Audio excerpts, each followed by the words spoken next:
Licuria, our forums moderator, our Emmy expert, and host of his own site, awardsheaven.net. And you Emmy nuts, go over there. It is like going to heaven because this guy has the guts in April to stick his neck out and tell us who he thinks is going to be nominated. Rob, let's take a look at your comedy predictions. Yep. Take us down the list. Well, I think if we're going to have 6 nominees, it's going to be 30 Rock. It's guaranteed. It won last year. 2.5 Men is the number 1 show on network television, and it's still going strong. Then you've got The Office. I can't imagine that dropping out.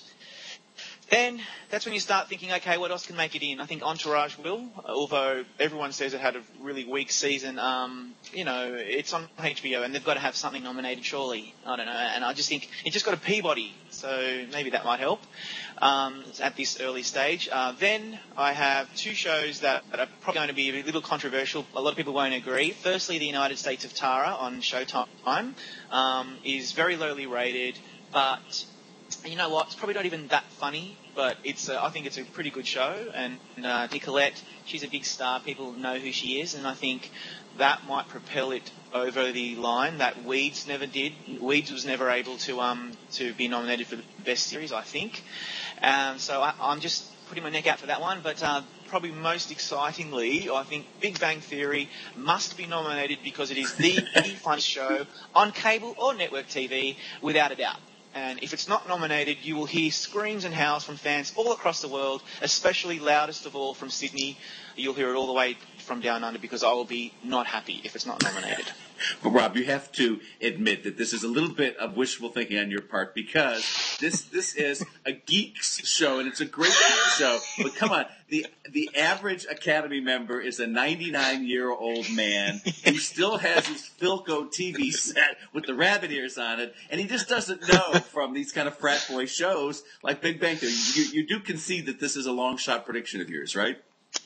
I think you have a point, but may I also add, can I just add this very interesting nugget of information? Let's remember last year when the top 10, when the Academy ever so kindly released the top 10 of the drama and comedy series, they were voted by popular ballot, I recall, and I also recall that a really foul, disgusting, hilarious show called Family Guy made it through. That's probably the most juvenile, ridiculous comedy series ever, and that made it through.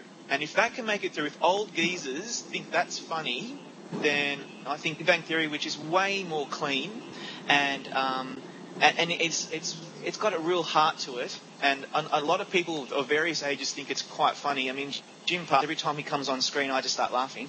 I think if Family Guy can make it, Big Bang Theory definitely has a shot, and we should not be, we should be totally behind it because it's possible.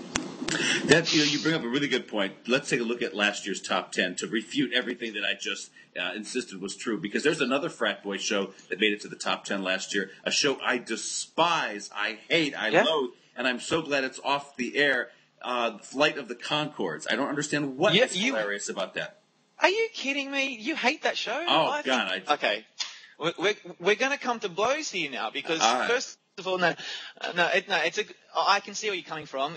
That's an acquired taste, and I still am completely shocked that it even made an impact in America, because that's the kind of humour that would really fly down under and in New Zealand, where it's from, and in the UK. But it's a really weird kind of show. I think it's absolutely hilarious, but I'm really in the minority there. I watch it with my wife, and she just shrugs and thinks, what the hell is this? But Paula was always the smart one in your family, of course. Yeah. I see where you're coming from.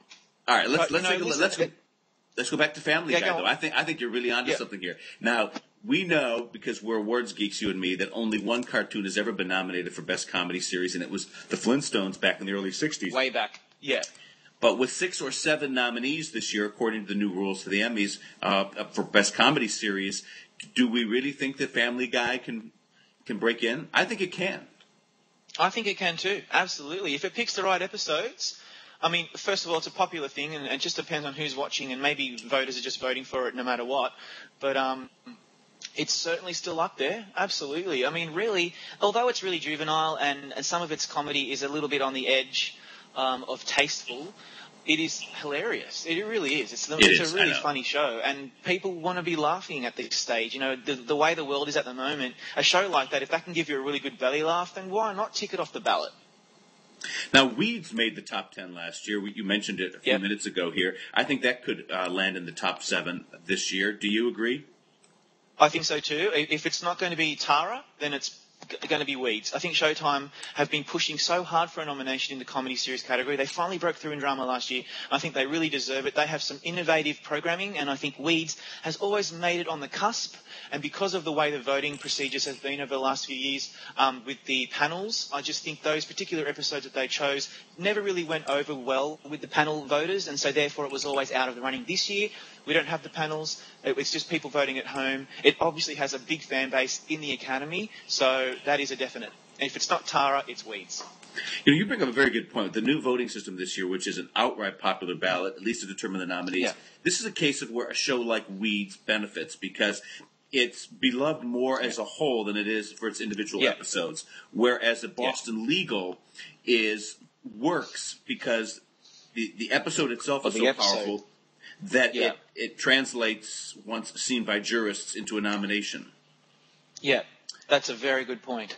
And so that's going to propel shows like Weeds up in the hierarchy, and in maybe other shows, Samantha Who, for instance, maybe one of those kinds of shows might make a surprise entry because, you know, Samantha Who won an Emmy for Gene Smart last year, so it's got some fans in the Academy.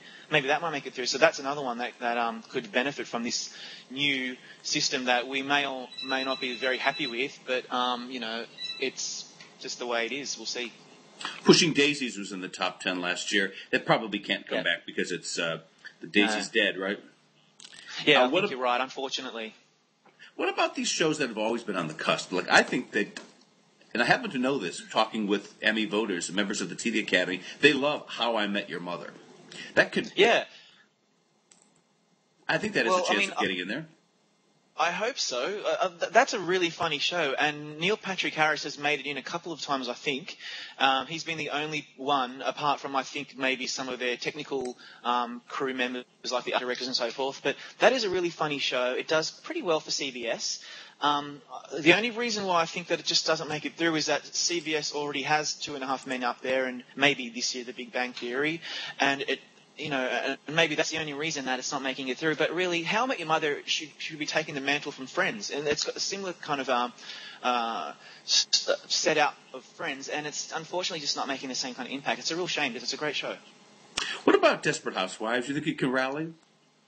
I don't think it can rally. I just think we're done with Desperate Housewives now. Just, you know what the Emmys are like. Once they're done with the show, they kind of decide to move on a bit, and unless something miraculous happens and it makes a reappearance. But I think Desperate Housewives it doesn't have the buzz that it used to have. And although it may make an impact with a couple of its actresses, I can't see it happening. It didn't even make the top 10 last year, for instance. I know. But you know what? I'm surprised that Californication didn't make the top 10. That was a big Golden Globe hit when it first premiered on Showtime. What do you think of its chances this year? I think its chances are probably even worse now. It doesn't have the same, when it first came out, it actually had some publicity. It had, X-Files' David Duchovny, and he was in a new role, and it was pretty funny, very raunchy. So people were taking notice. This year it's in its second season. I've really read nothing about it. No one seems to be talking about it anymore, and it's really unfortunate because it's a great show. And again, Showtime has just an abundance of riches to promote, and surely it's going to have to concentrate on one of them. And what do you think? What will be the show? Will it be Weeds then? That Showtime just says, let's forget about Californication. Let's just concentrate on Weeds. Well, they say. They don't say, let's forget about anything at Showtime. They see themselves as the new HBO, and they have reason to believe, because they were among the networks last year that, like AMC, which became the first of the non-HBO cable series to be nominated for Best Drama. Of course, FX made it in there with Damages, too, and Showtime made it into Best Drama Series with Dexter. That gives these other networks hope that they're breaking into this little private club that they were excluded from in the past. Yeah, absolutely. I mean, that was the triumph of last year. That was the one thing that I will always remember about that particular Emmy season. It was such a fantastic moment. Finally, some of these fantastic new shows on cable and not HBO were actually making some inroads, and that was fantastic for Showtime. They've been trying for years to make it through, and they never did. They almost did with Huff, I think, but they never made it through to the top category. And I